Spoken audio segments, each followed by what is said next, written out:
Got him now. Yes. All Yeah, righty. we got you, Alexi. We got Welcome you. in. Jeez. All right. Well, God, you should have heard what I was saying. I mean, I was giving you pearls of wisdom here. This is only for you, gentlemen, would I get my ass out of bed this early and jump on a call. But you look wonderful. Yeah. I love the brick motif over here, and I know you're not in a shower, but it sure as hell looks like that's a shower curtain behind you. So you might want to work on that.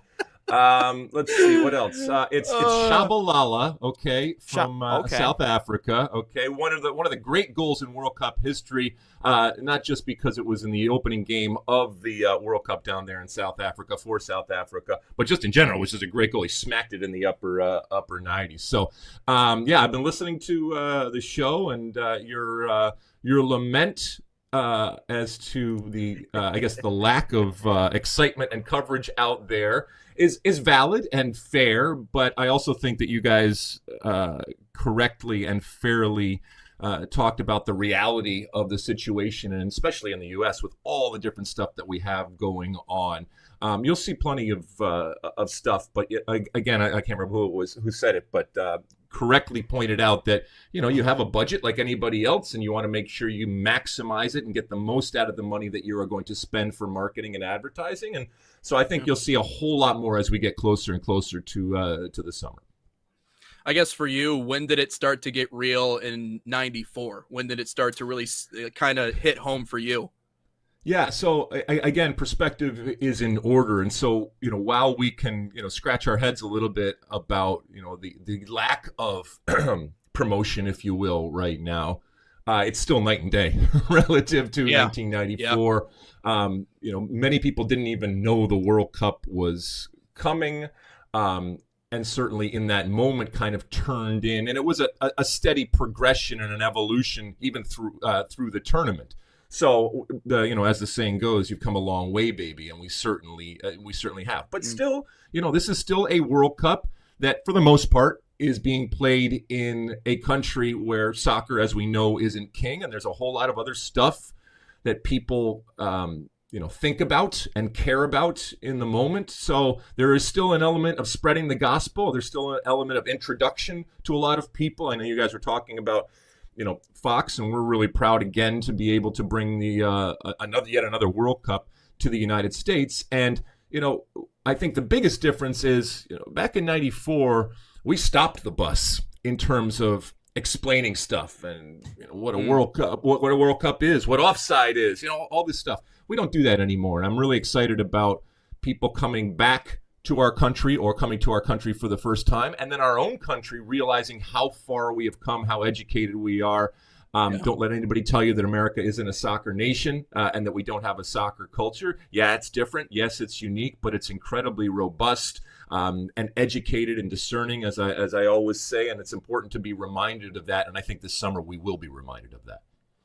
Alexi, in '94, you, of course, had the World Cup here in America.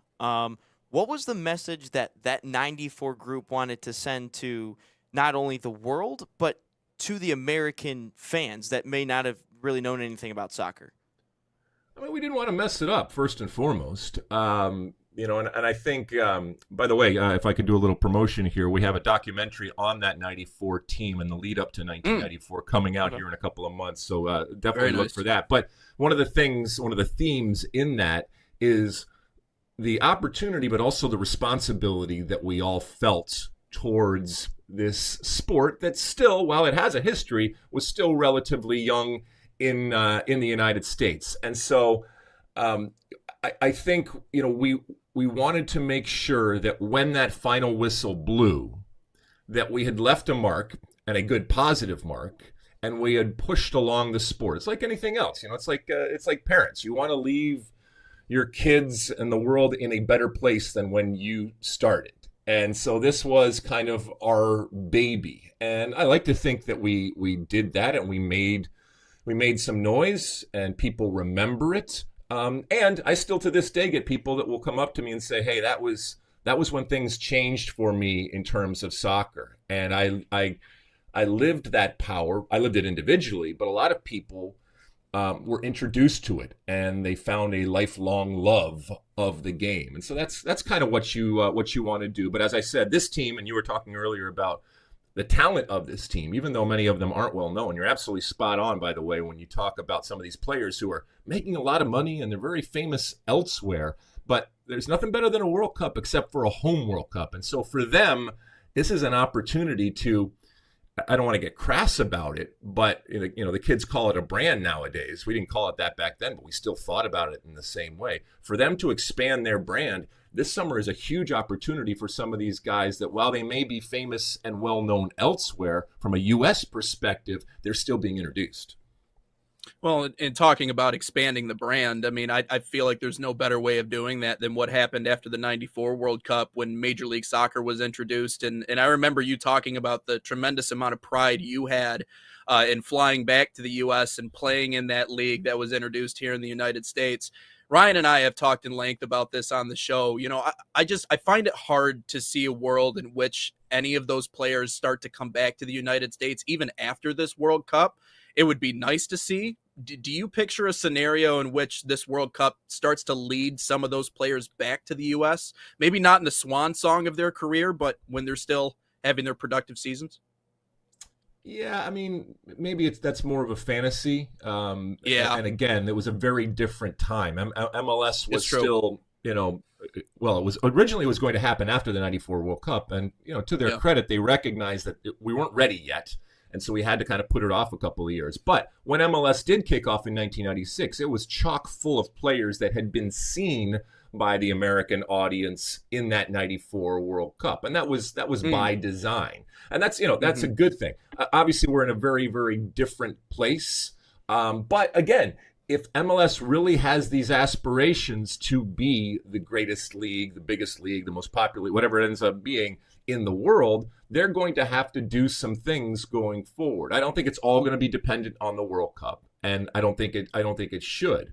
But I think there will be some players that you will see in MLS, but it might be much more relative to where they are in their career or the opportunities or lack of opportunities they may have, as opposed to specifically the World Cup generating that move. It feels like a big discussion about, does a player have to go over to Europe to prove themselves or become a soccer player and better the American game? Does playing in Europe, in your eyes, truly matter to you? Does it matter? I mean, I guess it matters in terms of the perception, and I also understand, the aspirational aspect still of playing in Europe. But one of the things that's interesting about Mauricio Pochettino is that he doesn't suffer fools, and he has come in and made it very, very clear he doesn't give a crap where you play, as long as you are a good soccer player. And I love that type of mentality. I don't think it's lip service, and I don't think it's undermining what he is trying to do, especially with where MLS is here in, almost to the summer of 2026, just about, this week we start the 31st season. So that's a long way of saying, I really don't care where you play. I know it's impressive, and understandably so, when people say you play in Europe. But look, if you want to play in Europe, and I know a lot of players do, there's flights leaving every hour on the hour from Los Angeles and from New York and everywhere in between. But going to a place where you are comfortable, where you are playing, where you enjoy the country and culture, oftentimes it's a new language, and oftentimes it's not just you. And we talk about that 90 minutes because that's really what matters to us. But there's another 22 and a half hours in the day that you have to function as a human being. And so that's not always easy. So just because you may have the perception that a player is better because they play in Europe, that's not necessarily the reality. Otherwise, we would just send all of our players over and have them, touch the tarmac over there at Heathrow and then fly back, and automatically their value would have been improved. Yeah, and I think that sometimes there is that bias, there is that perception when it comes to certain players. But I think part of it is the educational component. Obviously, I think the international game has influenced the American game in a lot of ways. And you talked about the melting pot of ideologies here in the U.S. and how sometimes that's tough to corral and kind of create one identity. Are you seeing an identity form with this U.S. men's national team under Mauricio Pochettino? Are you seeing that identity form?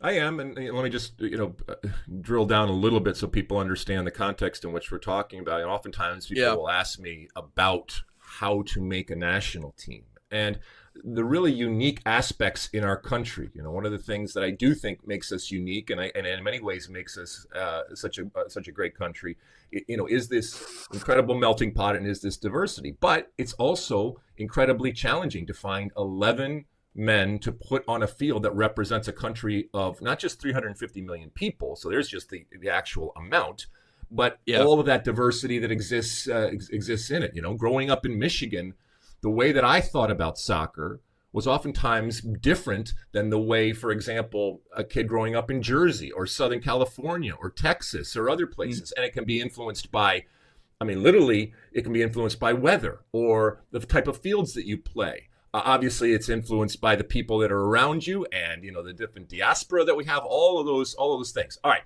Now, so that's the context of what we're talking about here. When I look at this team right now, keep in mind that under Greg Berhalter in 2022 in the World Cup and that cycle leading up to it, there was a lot of talk about how, well, this is just the initial phase of this group that were very, very young, second youngest team at the World Cup, the previous World Cup.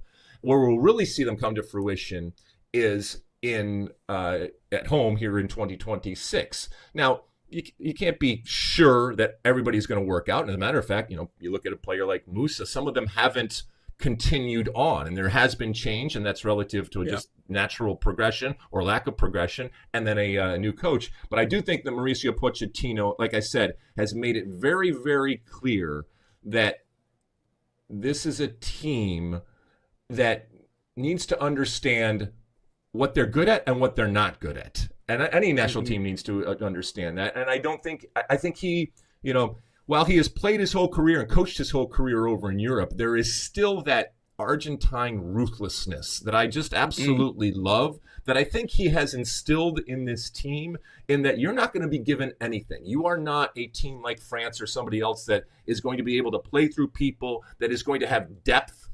A whole other team basically that could compete with most national teams out there. And so you are going to have to find a way to combat that by working hard. And for some of these players that have been raised from a very young age with the idea that they're special, that can come as a little bit of a surprise. But I think what it really harkens back to is ultimately the mentality and the ideology that has kind of existed from the start when it comes to this men's team. And so I'm happy that he's not throwing the baby out with the bathwater. It doesn't mean we can't evolve, and it doesn't mean we can't do different things. But he's taking the best of what we've had before and maybe adding it to the talent that he has and this evolved type of way of playing that can be of quality. But we're not at the elite level yet, and so we need to combat that, like I said, with a physical nature, set pieces, all the usual kind of stuff. Do you think we've improved as a national team from the last cycle? From the last cycle, yeah, I do. I think we have, and I think obviously sometimes you go through traumatic. Not that losing a coach is traumatic or anything like that, but big change. And there's a new sheriff in town, and he comes in, and especially the way that he came in, and I'll be honest with you. There were times under this Pochettino time that I was scratching my head, and I've come around the other side to at least give him the grace that there is a method to whatever madness I have seen over the last year and a half. But ultimately, let's be honest, he's going to be judged this summer, and nothing really matters until this summer. I know you and I and all of us will wring our hands, and we'll have angst and complaints and criticism with all the friendlies and all this kind of stuff. But really, until that whistle blows this summer, that's what he is going to be ultimately judged on. And I think he understands that, especially for a coach that didn't have to go through qualifying. I wanted to ask you about just a few specific players, obviously starting off with Christian Pulisic. I feel like we talk about him pretty much every day on this show. we had mentioned that the injury issues were becoming a big bit of a concern. Obviously, the run of form he's had this year with AC Milan has been wonderful, but I think now the concern kind of becomes, will we have a fully healthy and productive Christian Pulisic when the World Cup comes around? What says you about what Pulisic looks like in terms of the injury issues? Well, I think that fully healthy Christian Pulisic, not only do we want to see it, I think it's a necessity for our team. Now, Christian Pulisic, as we know, is a kind of a reluctant leader. He's never going to be the character and the personality that many people want him to be. And I understand that when people, are not critical, but again, there's a lament to why isn't he bigger, and why doesn't he impose himself? Because of the talent that he has. I do think that he's well on his way to becoming, arguably the best men's American soccer player ever to play the game. But he also, he brings it for the national team. And we saw that first half of the Serie A season where he was arguably the best player in Serie A. And, these injuries right now and the way that he is kind of obviously not featured because of those injuries. Yeah, it's concerning. But I'll put it this way. For someone like Gio Reyna, I'm much more concerned with him not getting on the field and not playing. Because I know Christian Pulisic is going to be Christian Pulisic. Obviously, everybody wants to be healthy. I do think that he will be healthy, and I do think that he will bring it again this summer. But him missing games right now, it's different than, like I said, a Gio Reyna or, for example, a Ricardo Pepi right now. I think, those guys really are risking their summer, and I'm not convinced that if and when they were to get back on the field, that they necessarily are going to bring it for the national team, as opposed to a Christian Pulisic. What are some realistic expectations for this U.S. men's national team in the World Cup? Like, what do you see as our ceiling? I mean, look, everybody asked me this question, and so I can tell you win the World Cup. I will tell you that, if we've been showing those clips of a lot of hair ago, and if you had asked that guy back in 1994 what it would look like, whatever, almost 100 days here now before the World Cup and the return of the World Cup to our country, what it would look like, I would be like, well, we're going to win the World Cup, right? And we're not there, and so that's a little disappointing. But I've gotten over that because it's not always linear, and we all understand that progress takes twists and turns. Having said that, I do think that there is a magic that comes from a home World Cup. And I think that magic will be on display for this team. We got a group that we should win. Okay. And, I hesitate to call it easy. I was doing the draw from DC, and, we were coming on air, and I was thinking of different words to use, but, the reality is that this is an easy group when you compare it to other groups. Give me another group in the past that we have had at a World Cup that you would rather have. Now, I'm not saying that these guys can't screw it up. They absolutely can. But again, a group that you should win, a expanded World Cup, and therefore best third place teams, some of them are going to. So there's no excuse for not coming out of the group. But that's low expectations. I'm tired of these low expectations. Same here. All right, we should have much higher expectations. We've gone to World Cups. Men's World Cups. We've won groups at Men's World Cups. We've gone to the round 16. We're a hand away from going to a possible quarterfinal back in 2002. So ultimately, I want to see things that haven't been done before. How that manifests, I don't know, because it's not necessarily tied to winning and losing. Obviously, winning and losing is the most important thing. But, if you play a game in the round of 16 against a team that's a lot of people feel is better than you, and you lose in a shootout or something like that, I'm disappointed. And there's an element of failure in that, but it doesn't mean that the entire tournament was a failure. Having said that, obviously you get out of your group. Now you're in the round of 30, this new round of 32, in which if you win your group, you're going to play a team that you should beat. And I think the most difficult part for this team is to become the favorite for any team. Let's be honest, in any sport is we're really good at being the underdog. We're really good at, punching above our weight. But when we're the favorite, and if we were to win our group and then go into this round of 32, you're going to play a team where you are the favorite. In a knockout round, in a home World Cup, You take care of business. Now we're back to the round of 16, where we've kind of always been. And now you're up against a team that people say, well, they may be better than you and stuff like that. All right, well, now you got to come up with a big moment, a magical moment. Yeah. And every team, doesn't matter who you are, you need a little bit of, smiling from the soccer gods. And then, anything can happen. But I think anything less than a round of 16 performance, regardless of what the scores are, I think is going to be considered a failure. I'd agree. One of the things that I've loved about Mauricio Pochettino, and it's why he's kind of won me over, is he talked about how he fell in love with the movie Miracle on Ice.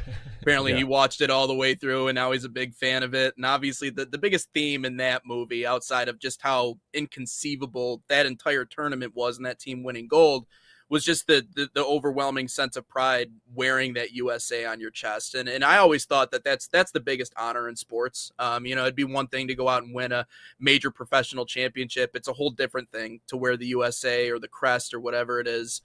Just walk me through the emotions you had when you got to finally put that kit on and walk out and play, especially in a place like Michigan where you grew up. Yeah. I mean, obviously a full circle moment for me back in 1994, playing our first World Cup game and at home, obviously, and not just at home, but literally, like you said, 15 minutes down the road at the old Pontiac Silverdome, rest in peace. And by the way, it was the first indoor World Cup game ever played. And when I say indoor, it's a little different than the indoor venues that we're going to see this summer. By the way, we have 4 indoor venues when it comes to Dallas, Houston, Atlanta, and Vancouver. And you can even say 4.5 with SoFi over there. But these are climate control types of things. I love the Silverdome, but it was like a hothouse in there. It was one of the hottest games I ever played. They put grass in there, and the humidity had nowhere to go because of the dome. But it was still indoor. Anyway, it was a wonderful moment to kind of look up, and I had gone to see, obviously, the Lions play there, concerts there at the Silverdome. Even, back then, the Pistons were playing there at different times. Yeah. So it was just, this iconic venue from my childhood. And to have that moment, to come and land in Detroit, and the train up at where we were, Oakland College, just all these different moments in my life. And then to walk out on that field, so from a personal perspective, obviously, it was incredibly impactful. You mentioned the pride that you feel. Look, the wins and losses, yes, they're important. But for me, I'm 55 going on 56 years old. And if Mauricio Pochettino were to turn around at one point and point up into the stands and say, hey, you got 20 minutes in you, even with my, knee replacement and all this kind of stuff, I would run down there and I would do that just for the opportunity to have one more moment to represent my country in that context. And it remains to this day one of the most proud, the proudest moments of my life, for when I'm sitting there or standing there on the field and you put your hand over your heart and you sing that song and you look around, oftentimes in very hostile types of environments, and you represent what I feel is the greatest country in the world. As a matter of fact, we have a new podcast out. My friend David Mossy and I do a podcast called State of the Union, and we were talking yesterday about the dual national effect, which certainly we had back in our day, but this mercenary type of effect that has come into play, and guarding against that. Because, look, I understand that there's a lot of players that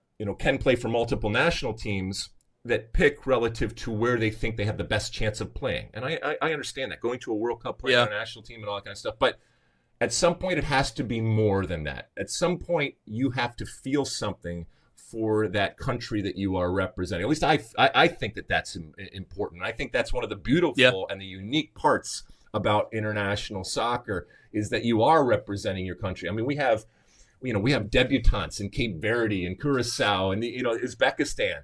And one of the greatest, in my broadcasting career, one of the greatest moments was the national anthems when Panama went to their World Cup for the first time, and going down the line as we do with a camera, and seeing the tears stream down the face of the Panamanian players. All right, not because they were going to win a soccer game or score goals or make money or anything like that, but because of the pride in that moment that they felt that their country was on this platform and on this pedestal for the world, globally out there, and how important it was to them, to show off their country in that moment. I love that element of not just international soccer. I mean, we're in the midst of watching the Olympics. I think that national pride, there's something about these sporting events, and we've seen it. And you guys, I know you guys mentioned a bunch of other sports. We've seen it in hockey, we've seen it in baseball, and hopefully this summer again, at a time when I think we need to feel united. Oh, by the way, on our 250th birthday, hopefully the World Cup is able to bring people together in a way that other things can't, and we celebrate not just the sport, not just this opportunity and responsibility of the World Cup, but we also celebrate what I feel is the greatest country in the world. Last one, Alexi. I bought Bruno Mars tickets a couple months ago, so I've been in a very concert mood. So I've asked and you got a couple guitars behind you. I've asked every guest that we've had on if you could go see a concert, see any band or artist, dead or alive, who would it be? Dead or alive? Well, I mean, they're not dead, but they don't really tour anymore. But I mean, look, I would love to see the original Led Zeppelin in like the Forum here in LA or something like that, or some classic type of 70s type of concert. I think that would be very, very cool. I think what would be interesting is juxtaposing it with going to concerts right now, and I guess the horrible sound that you would hear. I'm not sure it would live up to it, but it would be really interesting to see what it was like. I mean, the first concert that I ever went to was, I think, back in 1981, 82-ish, Pat Benatar up at the Pine Knob Music Theater up there. That's where I saw my first concert. Oh, yeah. So, up there, that was very, very cool. And then, I went to concerts. I saw, let's see, Rat and Bon Jovi at Cobo Hall. I saw Def Leppard in the Round. I mean, so many concerts at Joe Louis and all that kind of stuff. Down at Harpo's and the Fox Theater and all sorts of different places around Detroit. So music obviously is a huge part of my life. It has been for a long time. But yeah, those are the types of things that I would like to see. Maybe some sort of classic type of moment. I mean, not that you necessarily would be there, but just to see on television the Beatles on Ed Sullivan or something like that. I mean, because it's such an iconic moment. And so many people, if you talk to musicians, especially from that era, so many reference like that was the moment when everything changed. And obviously, I wasn't there. I didn't see it. So it'd be interesting to live that in that moment where you're sitting there crossed legs and your life changes because of a 3-minute piece of music and this crazy phenomenon that was the Beatles. Yeah, and nothing compares to seeing it live, I'm sure. Alexi, we appreciate you stopping by as always. I know your second time on the show here. I'm always amazed by your willingness to go on podcasts and different things and talk to different people. I do think it's cool, your willingness, your openness to teach people about the game and to just kind of open eyes, because you don't always see that from people, especially in the mainstream media in a place like Fox Sports, so we really appreciate you stopping by and talking to us. Well, as I tell you each and every time, and it bears repeating, it takes a village, right? And this is a village, and whether it's you or anybody else out there, what you are doing is important. Okay, as big, little, anywhere in between. This is all about, like I said, spreading the gospel. And so I have a tremendous amount of time and respect for people like you that do it. At times we agree, at times we disagree. That that's okay. We all love the game. I think we all love this country and want to see it succeed. And we want to see this summer, a really wonderful moment that many, many years from now, when I'm long gone and you guys are around, you and your generation will be able to say, man, do you remember the summer of 2026? That was awesome. So we got ourselves, like I said, a great opportunity, but also a wonderful responsibility, because this is happening on our watch. And I hope that when all is said and done and that final whistle blows, not just for the U.S. team, but for soccer in general, that we've pushed it along. We understand it's not going to change overnight. And the circus will leave town, but what's that legacy that it leaves? And the work that we do right now, and the positive energy, I guess, that we put into this summer can go a long way in terms of establishing that legacy, as guys like you can, for the stuff that you are doing each and every day. Thank you, Alexi. Appreciate you as always. That's Alexi Lalas here on Inside the Game. Have a great day.